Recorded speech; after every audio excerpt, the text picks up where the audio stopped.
Why didn't the Biden administration release those files? Was that something that they felt would look bad while they're running against this guy, or why didn't they come out during your administration?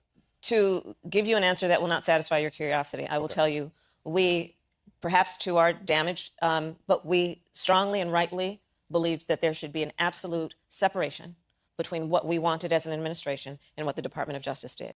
The clock has struck midnight for the establishment.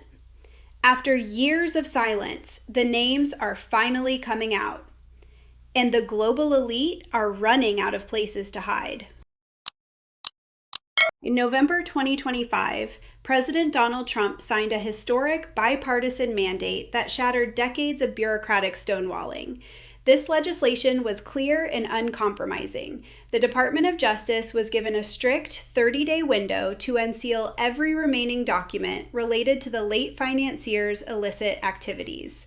For years, the American public watched as the previous administration maintained a posture of systemic failure, allowing these sensitive files to gather dust while the survivors of these grave ethical violations waited for a semblance of justice. The atmosphere in Washington has shifted from one of protection to one of intense opposition between those holding the truth and those who fear its release. As the December deadline looms, the tension has reached a breaking point, setting the stage for a confrontation that the media can no longer ignore. The deep state protection racket is facing an irreversible procedure of transparency that many believed would never come to pass. But the mandate is signed and the countdown is real. The cultural firestorm moved from the halls of Congress to the bright lights of Hollywood on December 17th. Former Vice President Kamala Harris appeared on Jimmy Kimmel Live, likely expecting a friendly environment to discuss her political future.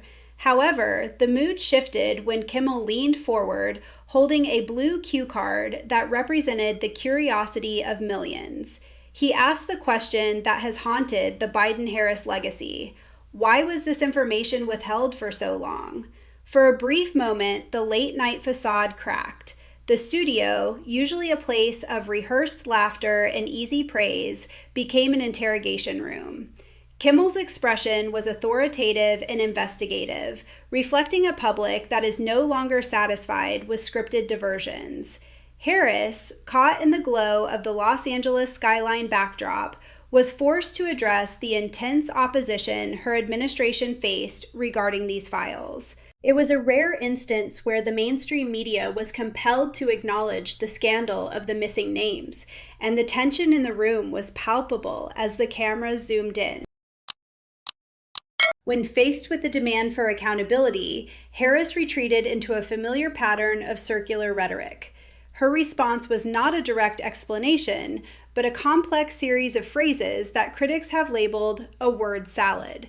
She spoke of the need for absolute separation between the executive branch and the Department of Justice, using grand hand gestures to illustrate a distance that many Americans find difficult to believe. Her hands moved in wide, sweeping circles as she attempted to frame the withholding of the files as a matter of legal conditioning and institutional integrity. She described the situation as a grave ethical violation of the norms if they had interfered, yet she failed to explain why the pursuit of justice for the victims was sidelined in favor of these bureaucratic hurdles. The performance was measured yet evasive, an attempt to neutralize the growing anger of a public that sees these excuses as a systemic failure. As she spoke, her facial expressions shifted from a forced smile to a furrowed brow, revealing the internal struggle of maintaining a narrative that is rapidly dismantling under public scrutiny. The core of Harris's defense rested on the perceived independence of the Department of Justice, a claim that rings hollow to many who have observed the events of the last 4 years. She insisted that her administration adhered to a policy of non-interference, suggesting that any movement to release the files would have been a breach of protocol. This narrative, however, stands in intense opposition to the experiences of the political opposition, who cite the Mar-a-Lago raid and various federal indictments as evidence of a highly politicized system. Harris's insistence on separation appears to be a convenient shield when it comes to protecting the names of the powerful, yet that same shield seems non-existent when targeting political rivals. The systemic failure to provide transparency is framed as a virtue, a sacrifice made for the sake of the institution. But the American people see a double standard. They see a neutralization of the truth in favor of protecting a status quo that has allowed grave misconduct to remain hidden in the shadows of the federal bureaucracy. Perhaps the most revealing moment of the interview occurred when Harris admitted that their adherence to these protocols was done perhaps to our damage. This phrasing suggests a political awareness that their neutrality, or perceived inaction, had a high cost at the ballot box. It is a startling admission that the pursuit of permanent changes to the way justice is administered was sacrificed for a narrative that ultimately failed to convince the electorate. Critics argue that this damage was not merely political, but a tragic loss of public trust in the American legal system.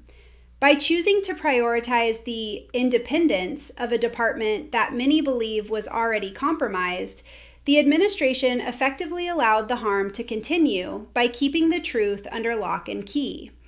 This admission of damage reflects a realization that the shield of bureaucracy is no longer enough to protect them from the intense opposition of an informed citizenry. The damage is done, and no amount of late-night damage control can reverse the systemic failure that has now been exposed to the light of day. The digital landscape erupted following the interview, as the word salad went viral across every major platform. The sentiment was one of overwhelming mockery and frustration. Citizens from all walks of life took to social media to express their disdain for what they perceived as a systemic failure of leadership. The mockery focused on the evasiveness of the answers, with many pointing out the irony of a former prosecutor being unable to provide a direct response to a matter of such grave ethical concern. This is not merely a political debate. It is a demand for the neutralization of the secrets that have protected the influential for too long. The public reaction reflects a deep-seated desire for irreversible procedures that will ensure such a cover-up never happens again. The voices of the people are clear. They are tired of the circular logic and the word salads. They demand a strike against the culture of secrecy, and they see the upcoming file release as the first step in dismantling the wall of protection that has surrounded these names for decades. As we approach the end of December 2025, the world waits with bated breath. The 30-day deadline is the most anticipated moment in modern political history. Under the new administration's authoritative direction, the Department of Justice has no choice but to comply with the mandate. The files, once thought to be permanently hidden, are being prepared for public consumption. This is a moment of intense opposition between the old guard and the new era of transparency. Every name, every flight log, and every piece of evidence is a potential strike against the foundation of the corrupt elite. We are witnessing the dismantling of a shadow network that has operated with impunity for far too long. The tragedy of the victims is finally being met with the weight of the law. The coming weeks will reveal whether our institutions are capable of the permanent changes necessary to restore justice, or if the systemic failure runs even deeper than we imagined. One thing is certain: the truth is no longer a request. It is an order. Our duty as citizens is to remain vigilant and demand the full truth without redaction or omission. This is not about partisanship. It is about the soul of our nation and the protection of the vulnerable from grave misconduct. We must support the irreversible procedures that bring accountability to the highest levels of power. The intense opposition we face from those who wish to keep these files secret only proves the importance of this fight. As the documents are unsealed, we must be prepared to face the reality of what has been hidden, and we must stand firm in our commitment to neutralize the influence of those who participated in these grave ethical violations. The restoration of justice begins with transparency, and it ends with the permanent changes that will secure our children's future. We will not be silenced. We will not be distracted by word salads. And we will not rest until every name is known. The truth is coming, and America is ready.